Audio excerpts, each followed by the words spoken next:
Lowery, we have a great guest here in the box seats with us today. It is the newest Longhorn in the Hall of Honor, Quan Cosby. Glad to see you. What's up, man? What's up, Mike? What's up, Larry? You We know, go way Quan back, and so I, man, it's good to talk to y'all. Quan and I have been friends for a long time, and obviously he's a great athlete, great competitor. Got a great story, a whole life story. What other people might not know about Quan, he's a great family guy, business guy. He's gotten into this business, the communications, doing some broadcasting, sideline reporting. Uh, just a guy that's been a great ambassador for the University of Texas before this honor, which he greatly deserves. But even before then, he was just a great voice and someone we were all proud of that represented our school so well. Appreciate that, man. And our boy Denny, I feel the same way, man. How cool is it? And I met him through Lowry, of course. Great freaking guy. And I play a little golf these days. So Spieth and Jonathan Scott, so many great folks, man. I appreciate your kind words, but I think if I think back to the folks who have gotten in, the folks who have just kind of been a part of that piece of it, the theme is cool, great sports careers, but still do what they can and as much as they can for the university in Austin and across the country. So it's pretty humbling and a cool class to be a part of. That's funny. A lot of people might not know, Mike. So I get this call from Denny. They tell these guys about a month ago, and they go, "Oh, don't tell anybody. Don't tell anybody." And they didn't. They didn't announce it out or put it on social media or anything like that. But Denny calls. He goes, "Hey, man, no, yeah." He goes, "I just want to tell you because Lindauer and you and Hodo have been big on over the years trying to get me in, blah blah blah or whatever." He goes, "Hey, I'm in. Blah blah blah. Don't tell anybody." He goes, "Hey, but if you do hear of anybody, I want to make sure I'm going in with a good class." So I called Ty. Ty and I are talking about it. He goes, "Hey, man, I talked to Quan the other day. He didn't say anything. He followed the rules, but I think Quan might be going in." So I said, "You know what? I'm going to call Quan." I go, "Hey, I heard a little rumor. Congratulated Quan." But we all had to sit on this for 2 or 3 weeks, including these guys. But behind the scenes, everybody's been excited. But it was funny to hear Quan and David, and then the Ace. I go, "Guess what? I heard a little rumor Spieth might be going in too." And they go, "Oh, so that made it." Everybody, all the guys always want to go in with a cool class, Dude, and we got lucky. We have a really fun one. In every sport, and even the female sports, we got some ballers in there. So, no, dude, that was it. And I didn't even know. And of course, Lowry called me. I was like, "Oh, Denny's in there." And I'm getting all fired up because we had no idea. And yeah, we're smartly, sitting they here giving didn't tell us. because nobody wants to break the rules, but there's rumors. Now, tell the truth. Have you started working on your speech yet? Oh, good question. Not even close. Man, what I found out after doing this and after doing the radio, so you know this very well. When you're on the radio, man, there's no work on anything. They pop it down to you. You're live. There's people walking by you. There's footballs flying at you. There's kids yelling at you. Unfortunately, for the last few years, there's people booing.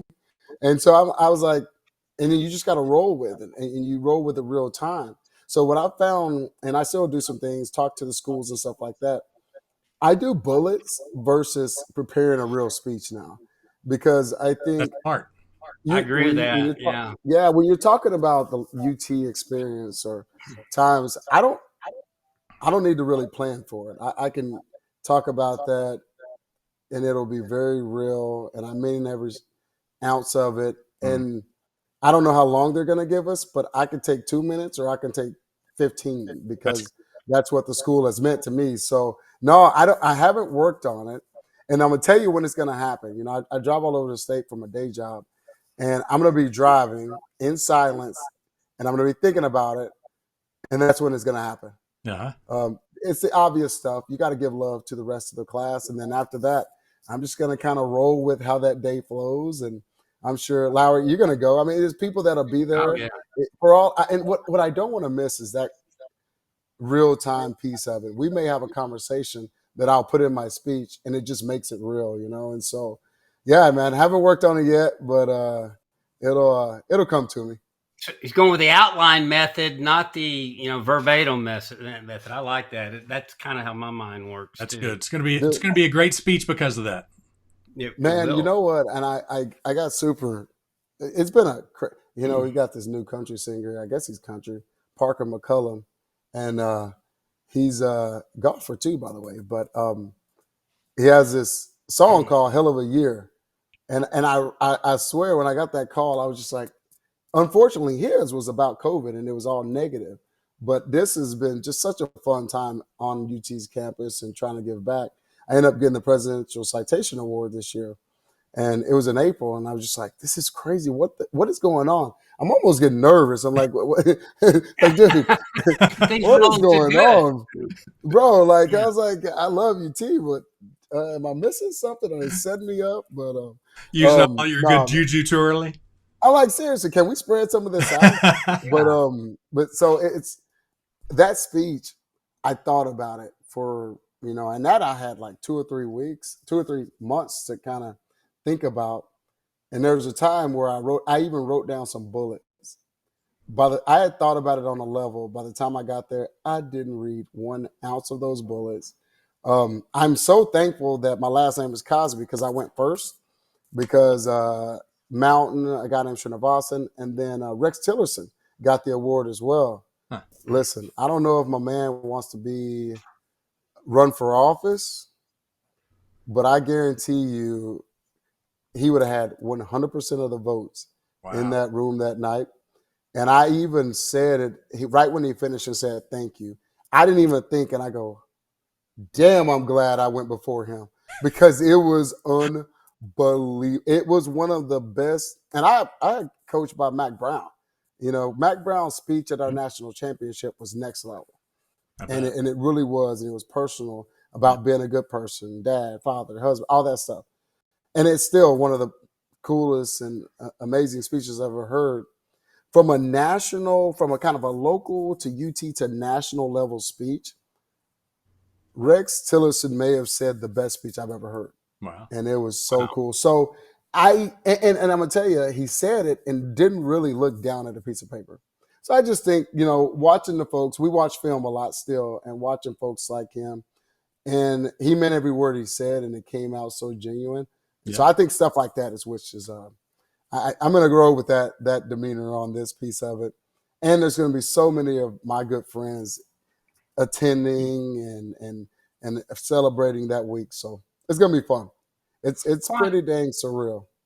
Take us through your journey. Start off with Mart, Texas. State title. Absolutely. You got to start there. Growing up. Oh, yeah. And in Mart, I think you guys won a state title there. Absolutely. Signed, played baseball. Just that whole journey through Mart, going pro in baseball, and coming back to play football at Texas. Man, for me, and of course, Mart's a football town. Yeah, we're actually pretty good at baseball. We made it to the playoffs often, made it to state a couple of times. Basketball, we won state in track. And so I did everything. You went to a 2A school that you play every sport imaginable. The only one I didn't play was basketball for a couple of reasons. One, I quit growing, and 2, my body needed to rest at some point. So playing both, my favorite athlete was Bo Jackson.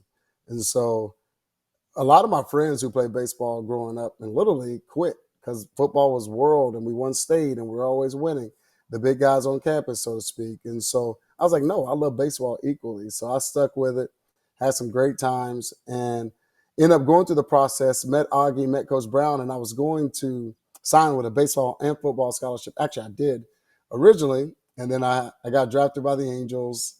They offered me a lot, and so I was like, all right, I'm going to figure out this. And called Coach Brown, and the cool piece about Coach B is he said, man, I'm disappointed.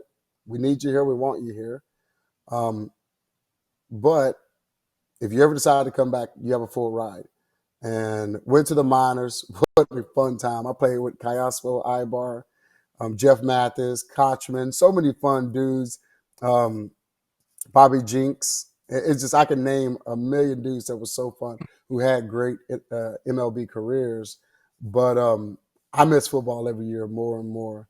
And even end up giving back money because I was like, I want 2 things. One, miss football, but more importantly, because I haven't touched a football in 4.5, 5 years, the one thing I know I can get is my degree at UT. So came back the summer before the Natty and Man, I truly, you think about football, it's a fall season.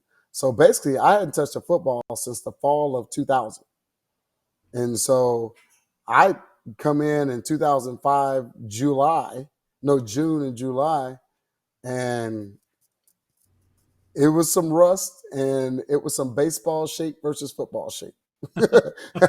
Dude, I wasn't crazy out of shape, but I was out of football shape. So came back, man. But that team was so unreal. A. Ross, Huff, Griffin, of course on the offensive side, Vince, Sweet, everybody. They're like, hey man, we remember you. And just because recruiting started blowing up, that's when Texags, Orange Bloods, and all of them became a bigger deal. And so we can actually watch each other. And I remember the coolest thing, two super fun things that happened within my first week. Huff came up and he was like, good, you're playing offense. And I was like, what? He's like, bro, I saw your film. I almost decommitted. I was thinking about going to Notre Dame because I didn't know if I could play over you. And I was like, what? I was like, I just didn't think about me like that. And then Shipley told a funny story. I mentioned winning state in track. Well, we went to the state qualifiers meet in Glen Rose, Texas. And the one meet I got beat my senior year was that meet because I raced a guy from Forney, Texas called Brian Blanton. And he actually freaking pulled his hamstring, or he would have ran in the Olympics, I think a couple of summers and raced boat. But Shipley, it was 8-lane track. And one junior was my twin brother. Everybody else was seniors, and then there was one freshman, a little old bitty white boy, and that was Jordan. And what happened, and I'm sitting there going, what? But, Coach Shipley had such respect around the state. Shipley didn't necessarily make it to state in 3A, but he balled out as a freshman, and Bob Shipley put him in that meet with one goal. He knew he was going to get his butt kicked. Blanton ran a 10-1-1. I ran a 10-2-2. My twin ran a 10-4-7, and there was 10-5s, 10-6. Wow. Jordan ran like a 10-9 as a freshman, which was rolling. But they finished, and Jordan was almost laughing. He's like, holy Dad, why'd you put me in that? He said, because you're a big deal in Burnet, but you're not a big deal across the country. Those are the guys you need to be chasing, not your buddies in Burnet. I love them, but that mindset, how genius is that for Coach Shipley to kind of put them in that and just let them know that, boy, you better keep working because you're having a ride. And so I get back on campus. Of course, I take that 4-year break. Well, Shipley was on campus forever anyway. But that's the first story. He said, you remember in Glen Rose, this little boy in green? I was like, yeah, the little white boy. He's like, that was me. And it was so funny. And so those cool things happened getting back on campus. But we went straight to work. Shipley, because of that mindset, was a workhorse. And that summer, we essentially put ourselves, and this don't get talked about a lot in the national championship perspective. Summer practices in football are player run. You can go work out with coaches, and it's player run from 7-on-7 and all that.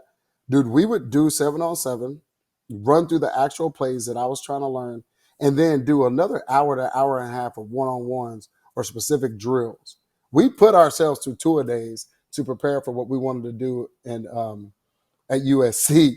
And it got funny because I wasn't a part of that Michigan team, but they were like, we got to prove Vince right because you remember Vince said, we'll be back. Yep. And so we all bought into it. We loved it. There was our mindset.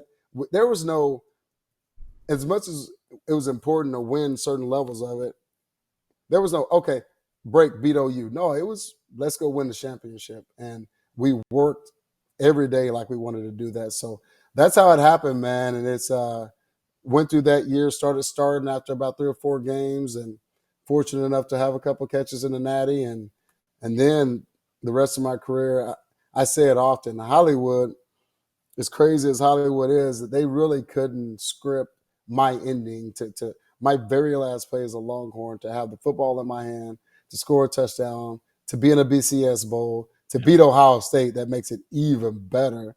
It was pretty cool and pretty storybook. Even though you got penalized for diving in the end zone. Yeah, man. I don't know if you almost made me cuss on y'all's podcast. The biggest bullcrap penalty on the planet. And ultimately, they were in cover 0. So the way it rotates, safety comes down. He missed the tackle. freaking Malcolm Jenkins, the future first rounder, should have fell back because they really don't have a line of defense, and he should have been chasing me. So I didn't know who You was didn't behind know? me. I was trying Yeah. to get there, dude. But speaking of stories, I've told this one before, but freaking Applewhite, we all love Major. This fool, I'm coming off, I dive, I'm picking crap out of my helmet. It was not a gracious landing. Turned into a pretty damn cool picture, but not a gracious landing. And I'm running off, and Applewhite throws down, breaks his headset. He's talking to the ref because they threw that penalty, and it almost became a big deal. Shit, I mean, they moved 15 yards up. That gets real. Yeah. And Applewhite, and I hear it where, I mean, you would think he was talking in my ear. That guy haven't done one showboating thing in his entire life. And on one hand, I'm like, he's not wrong. On the other hand, I'm going, did he just call me lame without calling me lame? And I was like, really, Applewhite? And he just bust out laughing. I was like, dang, I'm glad I dove now. So many cool and fun But you stories. had And guys on you. You had a legitimate reason to dive in to make sure you got into the goal line. You dude, had guys. when I caught that ball, they were like a yard or two away. Right. Now I took off and I ended up stretching that, which I would have never known. Yeah, you're right. I had a legitimate freaking reason to dive in there. And bigger than anything, we saw Reggie Bush dive. Reggie Bush was showboating. He dived, do the front flip, land all cool. Mhm. And I gave him a hell of 10 on every landing because they were sweet. It wasn't that. I was And they got him into Heisman commercials and everything. I mean, God. dude, all of that. I was trying. I dove Just weird. trying to score. I tried to score. I got stuck. I was trying to catch my breath. Guys are pulling crap out. It was nothing about it that was showboating. So it was bull crap. But to end that story, the cool piece is Arakpo and Roy Miller. If you ever go back and watch that game, they was like, Q, that was BS. That's crap. But don't worry. We have your back. So we end up getting penalized, kicked it. They had a really good return till about 35, 40-yard line. And what they meant by having your back, and you're talking about a team going 12-1 and why we were so connected and had a great year. What do you think happened? About 16 seconds left. First play, Ohio State a couple of timeouts. A half sack, Roy and Arakpo. They sacked the quarterback on the first play. They called timeout. And to talk about how important and the game of ventures that football can be, they sack him. Next play, he throws it a country mile. Earl Thomas bats the ball down at about the 4-yard line. So you're talking a loss of 6 and 7, the level of stress of him throwing it into the end zone and having a real shot. Those little things about football aren't really seen or noticed when it happens. But when you talk about they add up, dude. In championship ball, that those little things add up and become a really big deal. You've told me this story before. Go back to the start of that play. It was a check off or whatever, but it was kind of just a deal you and Colt had used before, and it was the face man. You had a little signal. You had a little signal. Yeah. So quick slant. Well, there's more backstory. So in the first half, they ran zero blitz, and we knew Jim Tressel loved the zero blitz. Well, of course you're doing the Big Ten. Hell, half the time they're running the ball anyway. And so we had watched film, Colt Ship, all of us is watching film, and Colt was like, if they run this, we will make them pay. And so I was like, hell yeah. I was like, good luck, safety. We're talking smack. And at that time, they're moving Shipley and us all around. Well, they ran it once right before the half in the first half. And freaking Colt throws it to Brandon Collins, who got scared because he saw a linebacker. He misses the ball. We go into the half. It's a tight game, like 6-3. And Colt knew it too. I was looking for Colt in the locker room. And the second I went to, I know, Q, I know, man. Because we had talked about that play. What the hell are you going to a freshman side for? And so they did not run. I said, I love you, brother, but if you throw that to his side again, we're going to have some problems. Lo and behold, Tressel being a little bit predictive. You got seconds counting down, a couple of timeouts again. What do? He called what worked in the first half. And I mean, I saw it coming, and what I told Lowery is before I'm even very similar to me walking up to him to talk crap.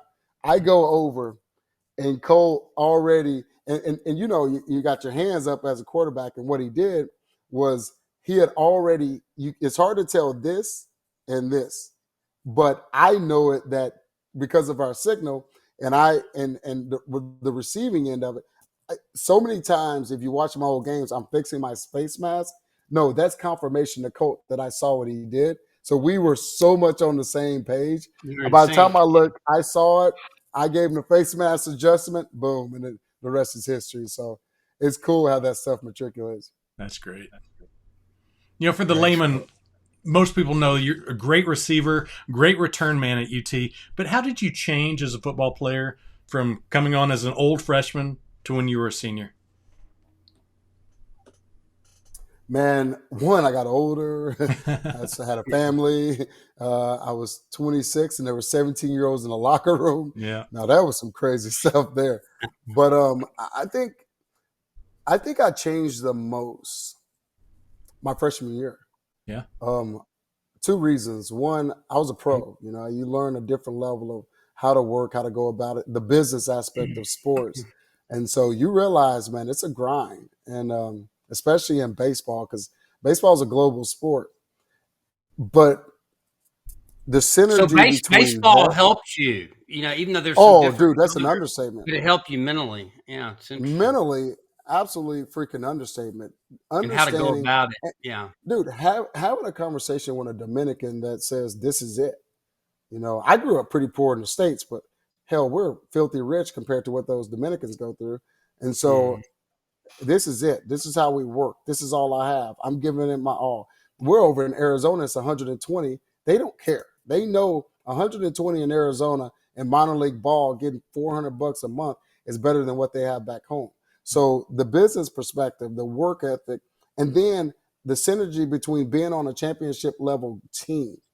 So baseball is a team sport, but it can be pretty individual. A pitcher throw a no-hitter, hell, I didn't have to do much that night.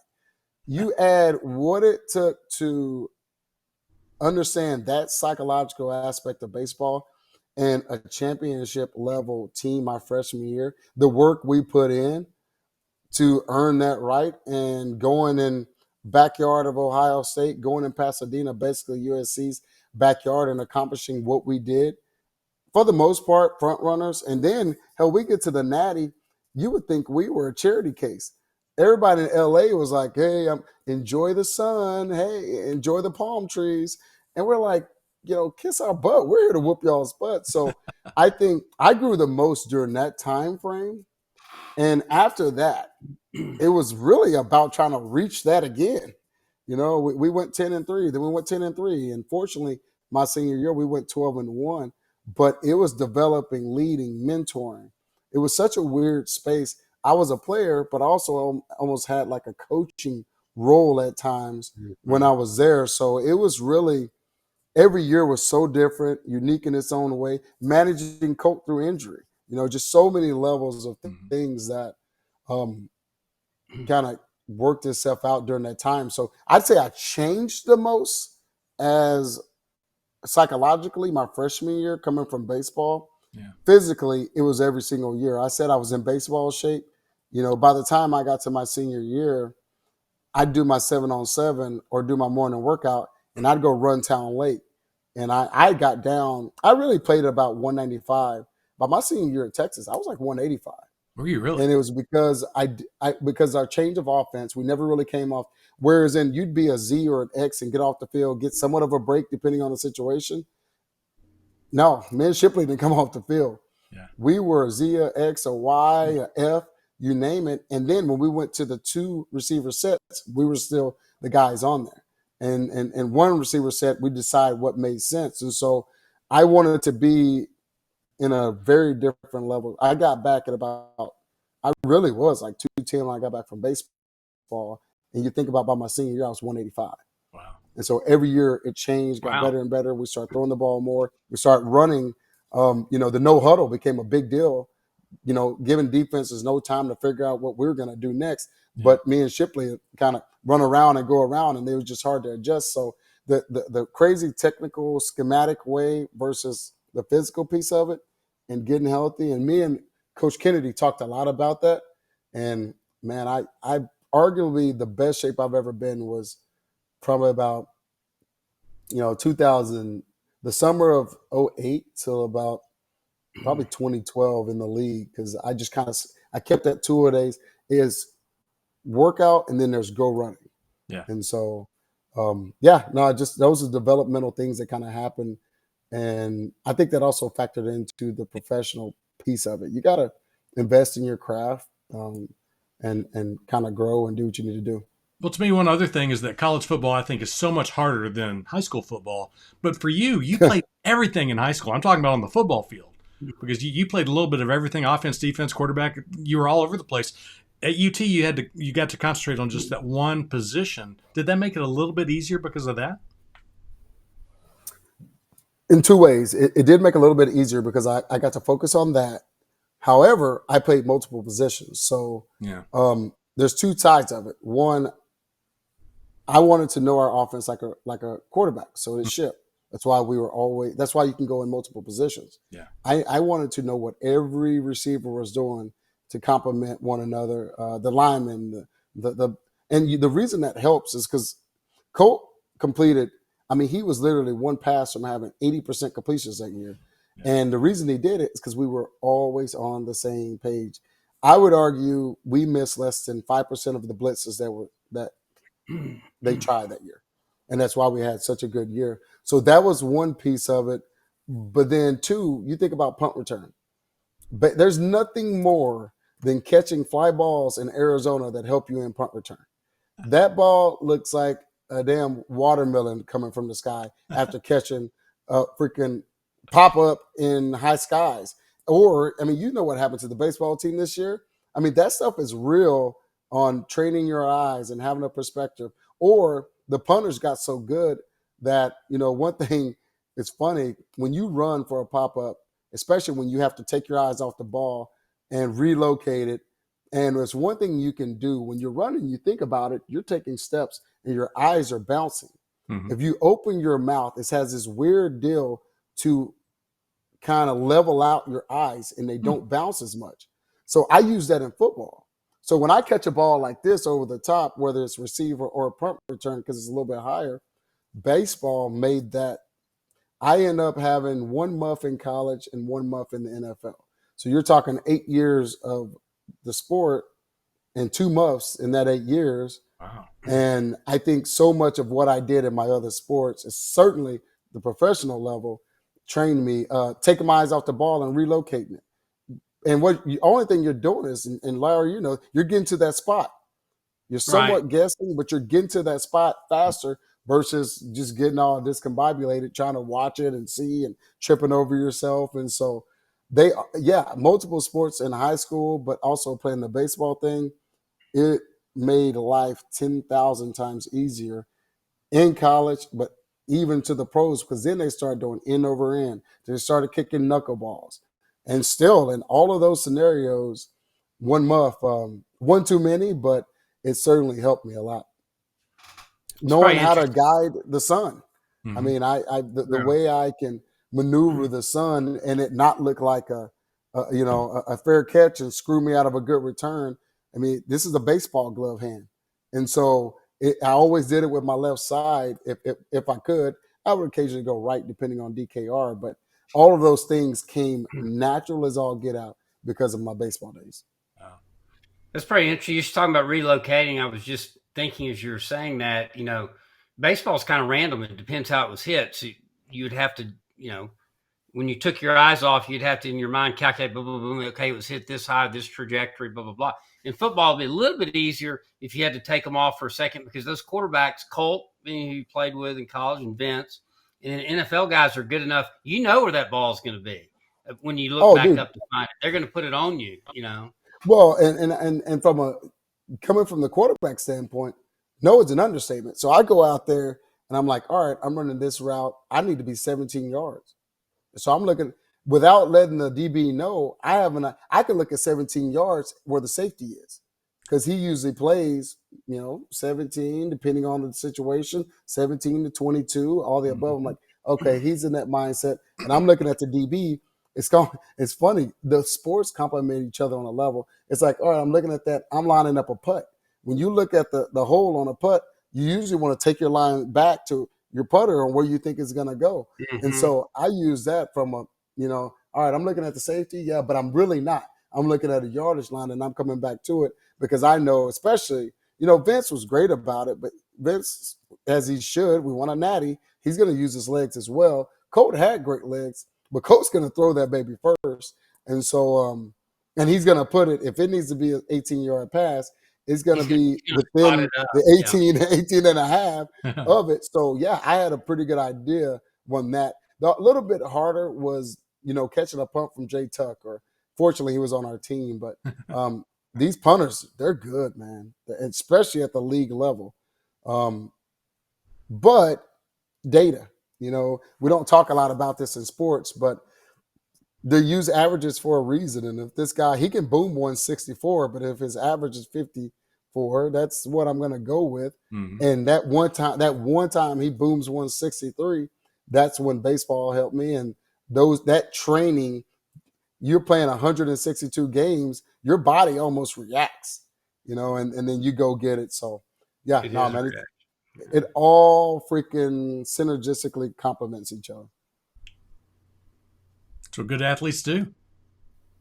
That's why the Nick Sabans, the Sarks, the Dabo Sweeneys of the world say, quit letting these dang coaches tell you to focus on one. When that time comes, you will. Yeah. But in the lower levels, little league to high school, play every sport you can, because there's a couple of things you're going to learn something. You're going to take, well, more than a couple. You're going to learn something from every one of them that's going to help you in the other. You're going to be insanely competitive. And you're just going to, you're going to learn how to win and figure out how that all matriculates to the sport. That any edge you can get, you should take. And you're going to stay busy and stay out of trouble. And so that always helps. You mentioned the difference between, it's kind of an obvious question, and you've kind of answered it before. You went pro first and then college football, but the NFL and college, what was the difference? Obviously it's a business now, but just take us through the differences between spending time in the NFL and your time in college. So I've answered this question before, but I answered it a little bit different now. It being a business is in a world of its own, because it is. It's a business. And what does it being a business mean? It being a business means I may talk to 4 guys that I played with. I talked to 40 guys that I played with from UT. It's a team. It's a family deal. UT is like hardcore, on steroids, major college Texas football. It's the same mindset. You're going to win if you're close. If you work hard, you're on the same page. In the league is a weird perspective, and it's a business because of the money component. And they're going to play. You could ball out all you want. They're going to play who they pay. That dude could have, which dude kept me up at night. The dude could have 4 drops that night. He's going to play the next day. To me, that is bull crap. We're trying to win a damn game. Pay the guys who are going to do it. I don't care what you pay them. But then, 2, in the league, the massive difference is this.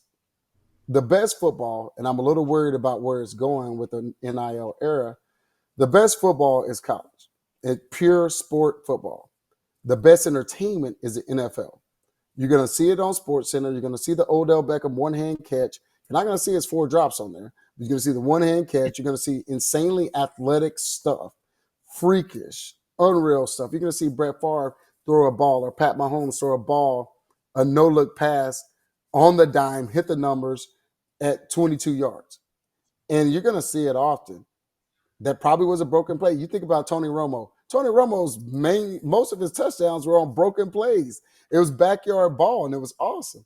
But the reason you're not as close, because you're really with the offense, you're kind of not competing, but competing for each other's jobs. You go home to your family.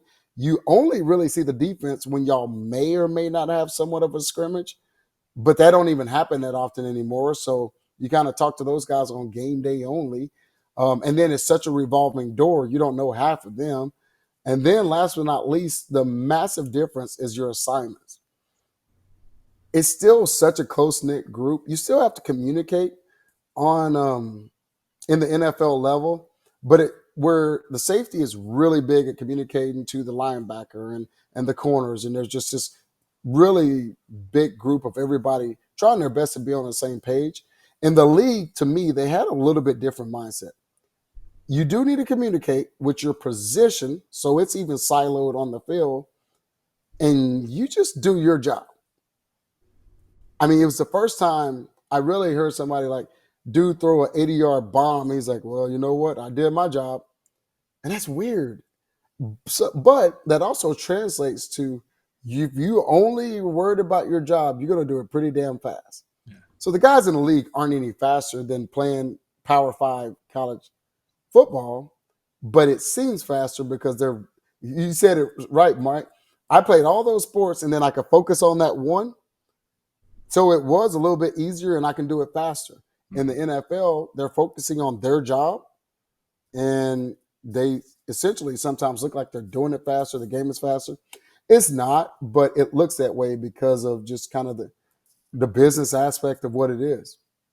And they're more efficient because they probably have done it longer. And it's sort of like baseball. You just become more efficient. The older you get, the more you do it. You don't have to work as hard to get the same expediency. You understand the rhythm of the thing a lot better. The rhythm of the thing, and you're playing, at least from a divisional standpoint, the same teams. They really don't change drastically that much.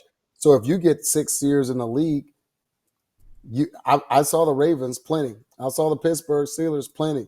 I saw the Browns plenty.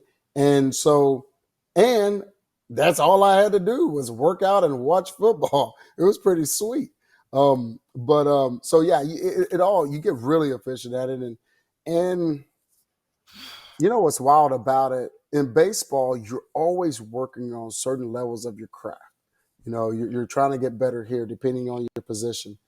Versus football is when you get to that level, they're like, fool, you're here. You better be good at what, how, when, where. And we're just going to focus on plays. It's funny that football to me in the NFL was the most wannabe, I invented football guru league. The egos on the offensive coordinator kind of level, they truly thought they invented football. And for me, what people forget and don't really understand about, and I think sarcasm about them, the Kansas City Chiefs, they do have a time where they do guru, funny, goofy plays. And we've seen them. But the reason they beat most teams in the leagues, they're bread and butter. Travis Kelce's going to eat your butt up. That defense is going to suck in, and they're going to go over the top. They're going to throw it to the running back out of the backfield in open space. They may move around 30 people to try to figure out what your defense is doing, but there's a foundation of what most of their plays are going to come through.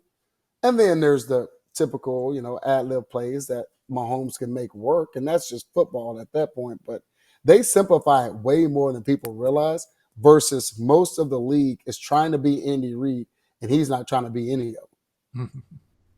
He just simplifies it. And I learned that through talking to Terrell Owens. He's like, I crack up. Andy Reid is phenomenal at the psychological game, but it's so much of that. It's like Peyton Manning and Omaha.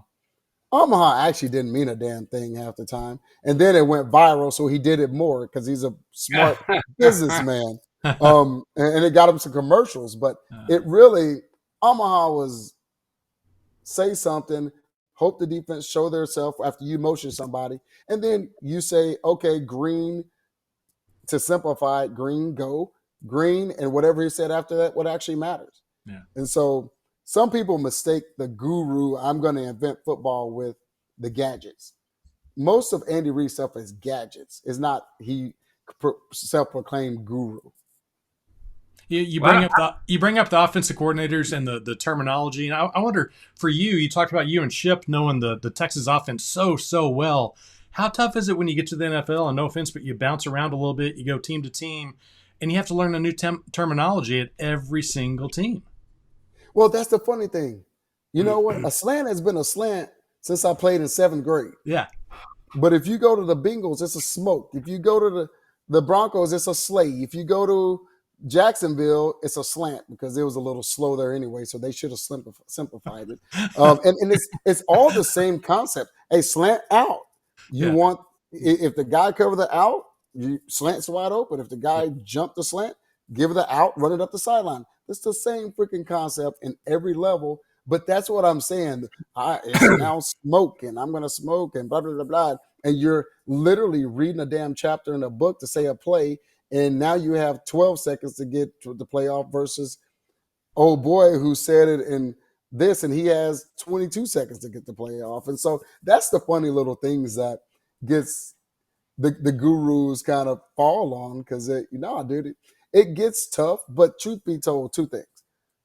For Ship and I, Ship played a little bit more receiver, but we mainly did special teams. So that's catch, ball, run.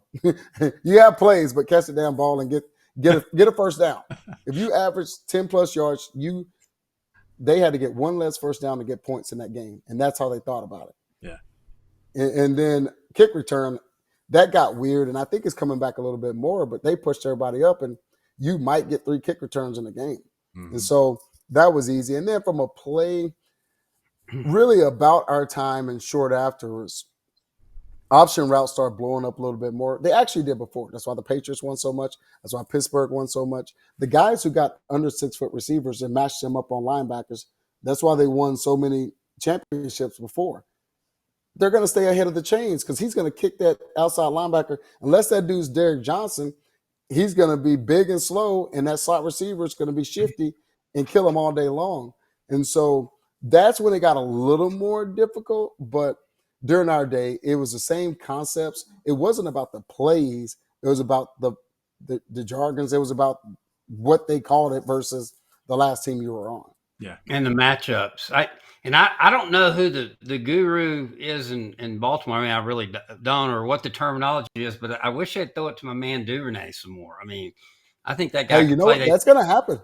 So I think I mean, they got rid of Hollywood Brown. They need to get him the football. That guy's too good, man. Dude, he's so damn good. And they got rid of he was asking for a bigger contract, but they let Hollywood Brown go because of Duvernay. I don't know I don't watch a lot of drafts, but ironically, because I got really cool with Duvernay and he's a twin. There's so many crazy, funny similarities. Actually, I didn't commit, but he committed to Baylor. And then when all the scandal happened, ended up coming to us. So that was awesome. But I watched his just because I was curious. Because, again, the shift of them drafting slot receivers were happening. And I don't know that I ever saw a guy go in the 3rd round and to see the celebration we saw of John Harbaugh. Or no, is that John there? Which brother is in Michigan? John. No, John. Yeah, then which one is in which Harbaugh is in? Jim is in Michigan. I think Jim's the older one. Jim is Michigan. Yeah, Jim is Michigan. John Harbaugh, I knew that. Yeah. John Harbaugh, okay. The celebration he did when he got Duvernay. Yeah. Lowery, he loves Duvernay. And Duvernay actually caught, I think, 8 or 9 touchdowns last year. And I think he's going to have even more. The dude's a baller. Fast as all get out. Great route runner. But bigger than that, he catches everything. And so John loves that about him. And I love Lamar, and I think he's a great quarterback. But Lamar's a little inconsistent. Duvernay makes Lamar look a lot better. I mean, he might be a little bit off, and Duvernay's going to find a way to catch it. So we appreciate that. Well, and that's another thing. You know, he's playing with the running back. Like you mentioned this, but he does a lot with his legs. Now, as he gets older, he doesn't have to read as much. Maybe it's a one read or just take off or whatever. But Duvernay, I would start focusing and looking for sets where I can get Duvernay the ball. I think he's too explosive. He's got great hands. I think he can take it to the house anytime he touches it. So, and he can run with power. At senior year, they would throw him the little flip thing real quick, and he would just take on the safety or the corner and go for 15 yards, just dragging them, you know? Absolutely. I think he averaged 11, 12 yards on the bubble screen that everybody disliked. That's crazy. It's working.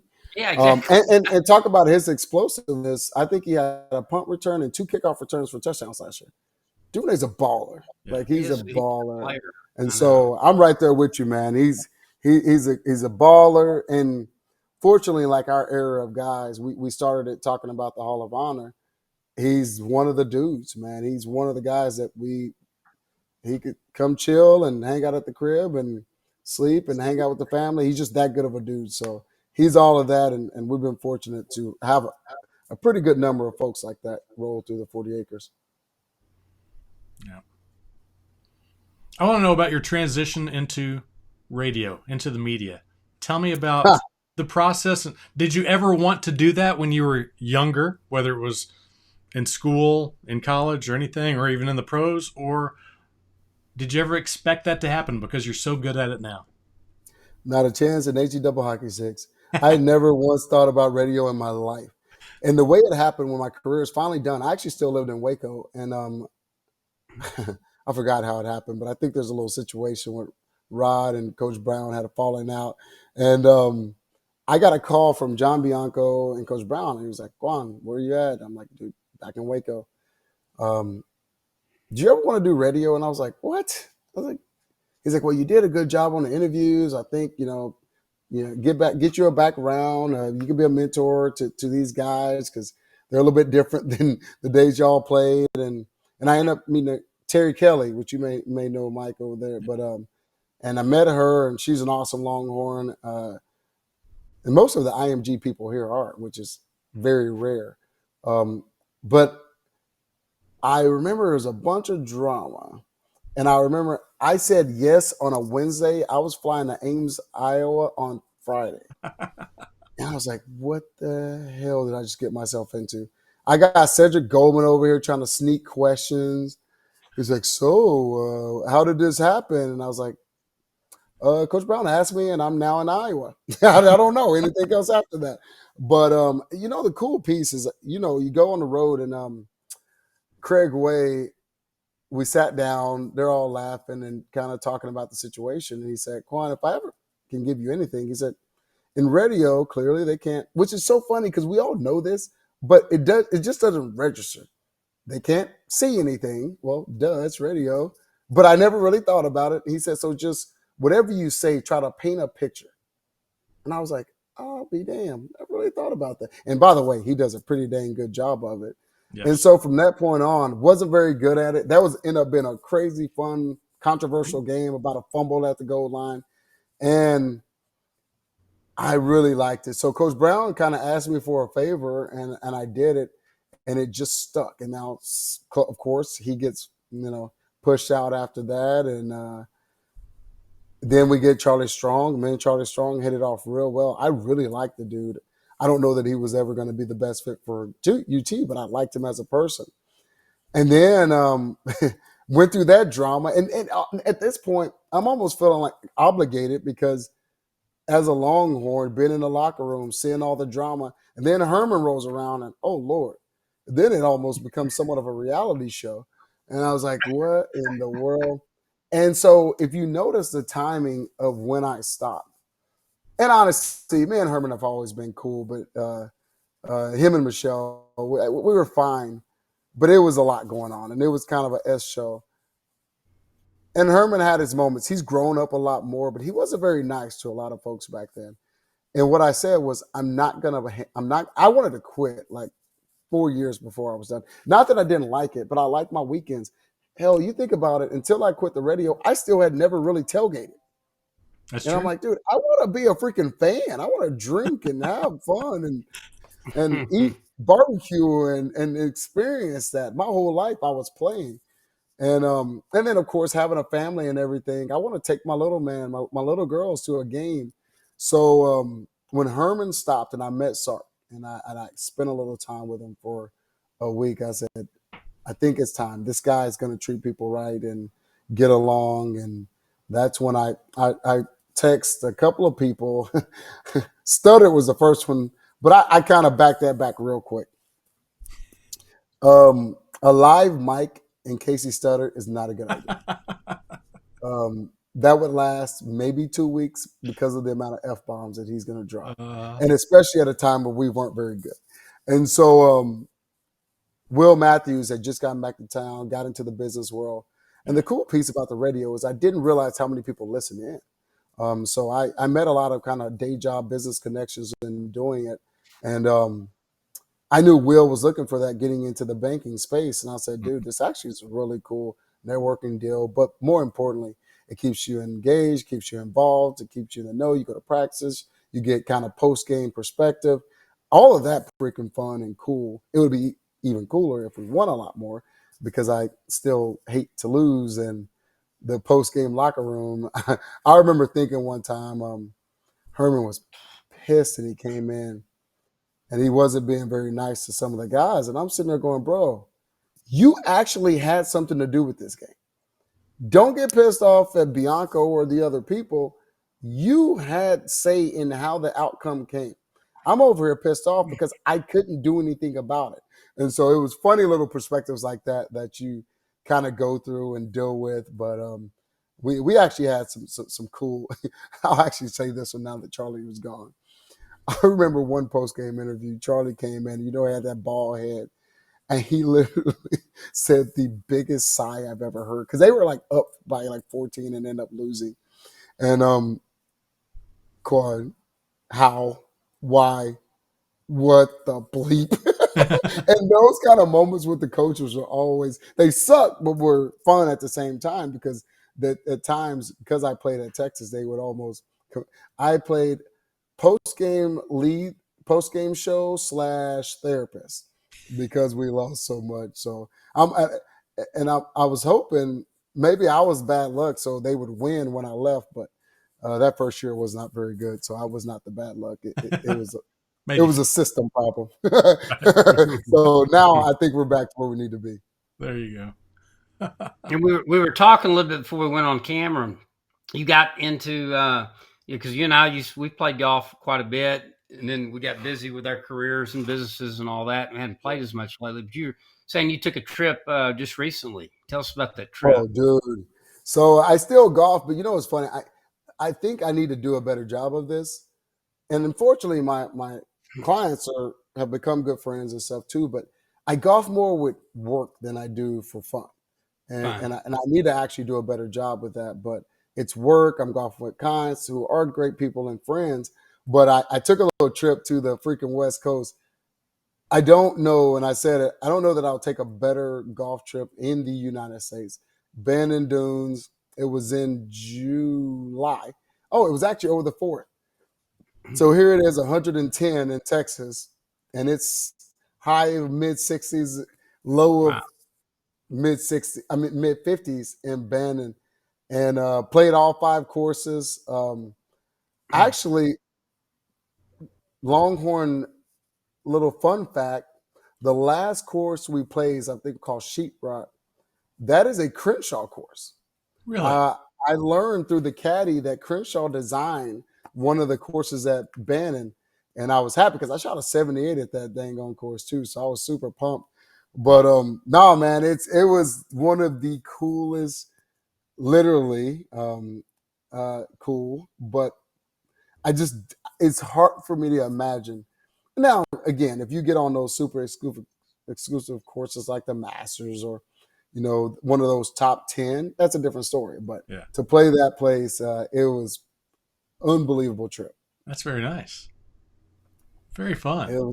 Dude, that's my life, man. I said I just hit 40 this year. Yeah. I'm 40 going on 85 because my exercise is golf, and I will walk a little bit more, try to get some steps in. Pickleball. I play singles, so I do a little bit more. And quite frankly, tell us about that pickleball. You were telling me before. Dude, everybody's going to pickleball now. Dude, and I'll tell you this real quick. Walk around my neighborhood. I walk 6 to 8 miles around my neighborhood. So I pretty much, that's my exercise. You go from getting into football shape to walking, golf, and pickleball. And honestly, I would say the one that probably does more than the others is pickleball. Dude, I'll play singles, and especially this summer, I'll play out at UT Club or something. I have to take an extra shirt. And I'll play probably 12 to 16 games of singles, burn, close to 2,000 calories. And I never played tennis, but I always loved tennis. I watch, Federer's one of my favorite, Agassi, going back to those days, of course, the Williams sisters. And so this is like my very knockdown pickleball, ping pong level of tennis. But, dude, it is so freaking fun. Angles, competitive. It more than anything, it fills that competitive gap because there's some dudes who think they're pretty good, think they're pretty athletic, and they talk a lot of smack, and we go at it. And so, man, pickleball is fun. I see why it's blowing up. Don't be surprised if it's not an Olympic sport. in the near future because it is the fastest growing sport on this earth. It is. And Austin has done a great job. You got country clubs knocking down tennis courts to make them into pickleball because of that. Really because you can play it for a long time. When you're playing doubles, and you get a little older, don't want to move as much, you still have to play. And you still have to place it. But and I I have to admit this. Doubles is different, but it's cool because me and a dude, Klein and Buddy, were playing. Dude, we're playing two middle-aged 50-year-old women. They whooped our ass. Here I am, putting spin on it. Dude, I'm competitive. And full disclosure, I can't tell you he's my client, so I don't want to throw him under the bus. He had a bad day. But then they were picking on him. But no, man, dude, but that's the beauty of it. They beat the hell out. It's just like golf. Listen, we think we're good at golf. Well, one of my good friends, she plays on UT golf team. She would tear my butt up 10 out of 10 times. And so I like those sports that you can kind of play it forever. My family will go out on a Sunday or, a weekend and play doubles against each other and spend a couple of hours together just jamming music and playing. So it's all the things that I think in this phase of life that I'm in, it suits it. You can do it with the family. You can compete at it. You can get a little exercise. You won't freaking kill yourself doing it, especially in the Texas summer. So no, pickleball is real, man. Y'all need to try it. All right. Well, I played it. Yeah, it's fun. Have you played it, Mike? You played it? Kim dragged me out. I gotta ask you, Mike, does your hair ever mess up when you do pickleball? Hey, you play outside, even those nice locks are going down, and so it's real. But you know what's funny about it? I'm not the only one. Derek Johnson, Michael Griffin, Arakpo, Jamal Charles. Jamal doesn't golf, so he's like, man, I don't want to golf, but when y'all want to play pickleball, I'm down. Dude, all of these ex-ball players, they're playing the heck out of some football. I mean, some pickleball. Some pickleball. Is Jamal living up here? Quan, is Jamal living in Austin? Yeah, he's down south. They're all down south. And even the ones that were a little bit up north have moved south. So, dude, there's like Griff, Jamal, Huff. Huff is down south as well. Yeah. Arakpo, all of them live within, streets of each other. And so it's pretty cool. So we'll all go. And they've also taken on golf. So all the things we kind of like to do. Now, I think Rat, because his arms are still the size of my thighs, he still actually pumps some iron. He can still lift weights and tries to hit the ball a country mile. But for the most part, the rest of us, we did it for so long. We did it in our 30s. So we're like, we're going to do stuff that's fun, that competes. But I'm not trying to go pump iron with old boy at Gold's Gym who's trying to be a bodybuilder. And so we find other things to do to exercise a little bit. That's good. That's funny. How are the kids? The wife and everything. How's the family? Bro, they're good, man. They freaking this will blow your mind. Little Austin's 9 years old now, going into 4th grade. Wow. He's not so little. He wasn't when we hung out, but he's 5'3" now. He's freaking big old kid. Sasha was tall, you know that, and her dad was 6'4" and so I think he got their size of it. So he's I'm surprised you didn't see him run around over here. He's and then the girls 8th grade, sophomore, playing volleyball, track is their big thing, a little bit of soccer, and then Micah is going into her senior year. Man, this is pretty wild, man. Yeah, my oldest is about to be a senior, and time flies. It does, and I'm. What extracurricular activities is she into? No, man, she know how quiet she was, bro. She don't want to do any of that. She did some dancing and still does that great, but she does great, make great grades, and she's ready to work. Yeah. Very, man. She wants to work, man. I'm pretty frugal and pretty hardcore on them about money. They have to earn everything. Oh, you want $5? That patio needs a little sweeping. And so she's working at HEB and loving it. And to fit her personality, she's doing curbside because she don't have to talk to people. And so it's the best of both worlds. And she's up in Cedar Park, so she even occasionally gets some tips. So she's living her best life. I got an answer to the question on the Bandon Dunes on the Oregon coast. Yes, he is the architect of one of them. That's what Yep. Charlie said about Ben. Yeah, he had done Yep. one of them. Yeah. And I believe it's sheetrock and great track. It was our last day, so it was kind of cool to know that. And it was good betting days. And we had this kind of Ryder Cup deal going, and we had already closed them out. That was kind of just a fun round. And we got to play on Crenshaw's course, so it was pretty sweet. That's awesome. Fun. That's fun. Awesome. All right, I want to wrap things up with a little bit of Hall of Honor talk and going back to what we started with. And yes, you were a great football player, and yes, you were a great radio analyst, but you have changed lives. I want to talk about that as we finish things up because I know you do a lot of speaking. My wife went to a function about a year ago. She comes home, she's like, guess who the speaker was? It was Quan Cosby. It's like, really? Talking about football? No, he was talking about his life and growing up and his family. And oh my gosh, it was incredible. And the way you're able to share that story, yes, I think it's congratulations to you, and you should be applauded and honored for what you do. I appreciate that, man. You know what's funny? My close friends, Lowery and those guys, they knew a lot more of my story. And you know what's wild? I don't even know that I talked about it a lot when I was at UT. Mm-hmm. I just maybe a little bit, certainly to friends and players and teammates, but it's longer now. I'm trying to think. We were driving to church, man, and I think London was probably 5 years ago. She asked me, she was like, "Man, why do we have so many grandparents?" And so, because I do know my biological family, so I got the biological ones, you got my wife's parents, and then my guardians, and so. And it was the weirdest thing. I look at Sasha and I'm like, dude, what? We've never really talked about this. I don't even know if they truly think about this, dude. That's just 5 years ago Mm-hmm. that they really, the concept of me being adopted kind of registered to them. Yeah. And I was like, that's crazy.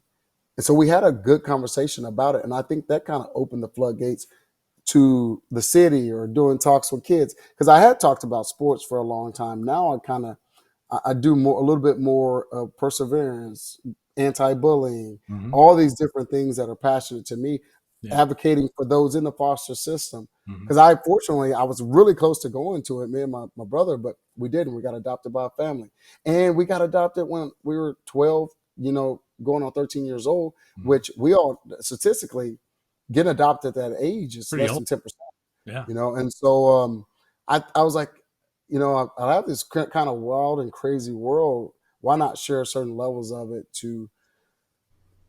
I'm done being a football player. My NFL career was cool, but I'm not a Hall of Famer. So I have a different layer of a platform that I can share and maybe give back to whatever group it may be, whatever school it may be, whether it's, a high school football team or a women's, young, women's league, or I don't care. I'm doing it tomorrow, actually speaking to the UT club about now that will be a little bit more football because it's X's and O's to the golfing ladies. But yeah, man, it's just to which much is given, much is expected. And, I think even with the crazy challenging times, I've been given a lot.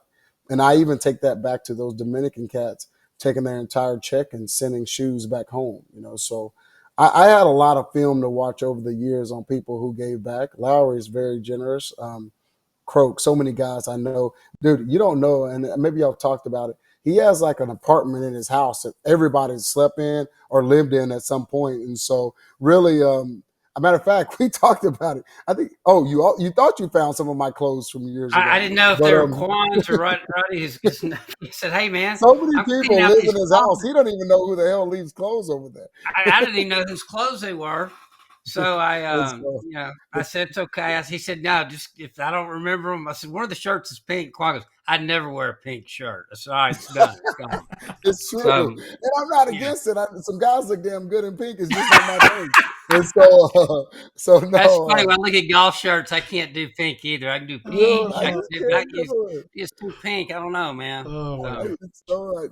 And so, man, having girls, they like pink, and I want them to enjoy it.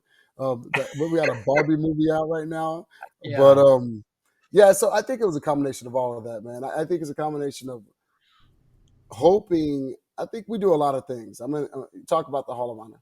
That's cool, but that's kind of a personal deal that I can be proud of.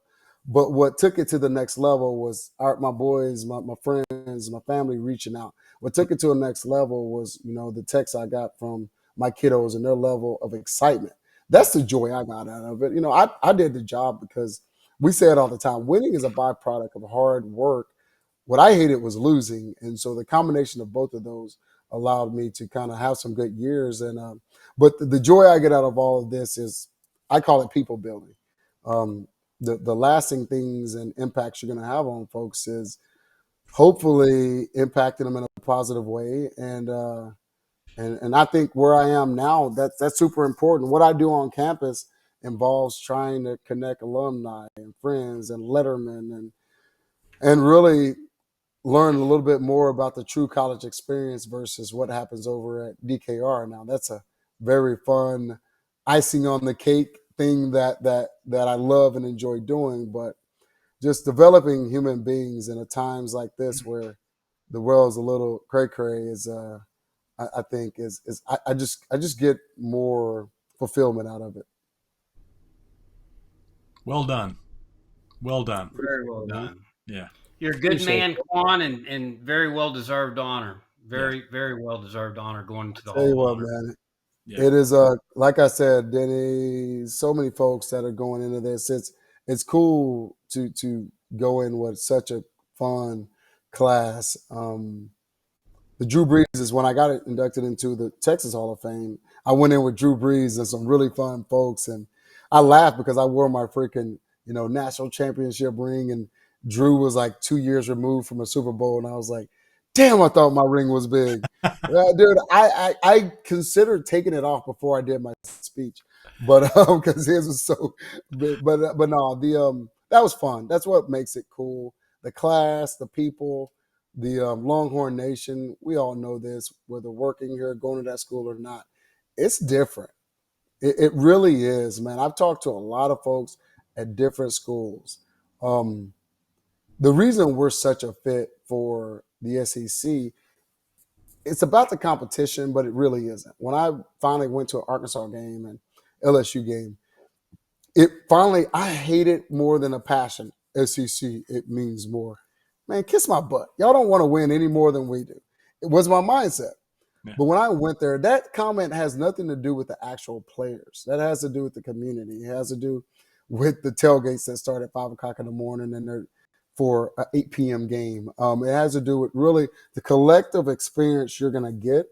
And so the reason we fit, because, and I know certainly Lowery and Mike, y'all can attest to it, it's a different experience on the 40 acres and the family piece of it. And it has times where it's not as,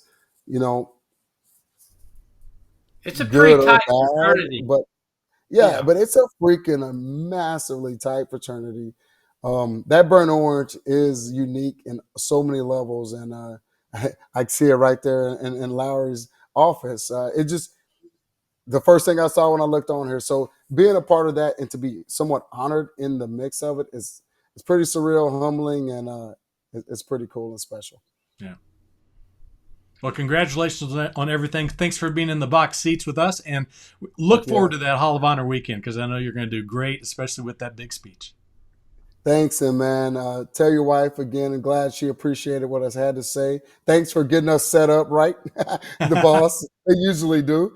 And Lowery, much love, brother. We go way back. So thanks for y'all I'll having see me. you on the night of the dinner. I'm going to be Okay. with you as you work with Spieth on some of his pointers on chipping. Are you going to work with Spieth Oh, on chipping? listen, hey, listen. If that fool keep it in the fairway, you see he's finishing top 5 every time. It's And when he gets unbelievable. around the green, he's still Jordan. Yeah. If he Just can get it keep around that, the green, baby. I mean, listen, he's having all those babies and stuff. We love our kiddos, but you got enough money, put them in a swing. You got to keep those arms right so you can keep that fairway action right. start racking up So, those no, majors again, man. That's bro, awesome. we need to rack them up. I got too much Longhorn pride, but Scheffler has held it down for us. But I want a 1-2 deal, which would be so cool We got for to get Coach Fields. Scheffler there. Maybe Scheffler come too and get his putting stroke right. Dude, see, it's If he hey, if he putts halfway decent, he wins 5 times this year at dude, least. It's unbelievable. If he's 30%, he wins 5. So, man, and even the one that I saw him win, he 4-putted 18, which on one hand, I'm like, you won by so much, I appreciate it. Two, I've had a couple of 4-putts in my life, so I appreciated that, but he still figured it out. So, no, that's the thing that it's funny because he won and nobody talks about it. My man did 4-putt the last hole in the Masters, but he still won. Yeah, that year he won. That's great. So, hey, man, much love. I appreciate y'all, and keep doing a great job. Thanks, Quan. Thanks, man.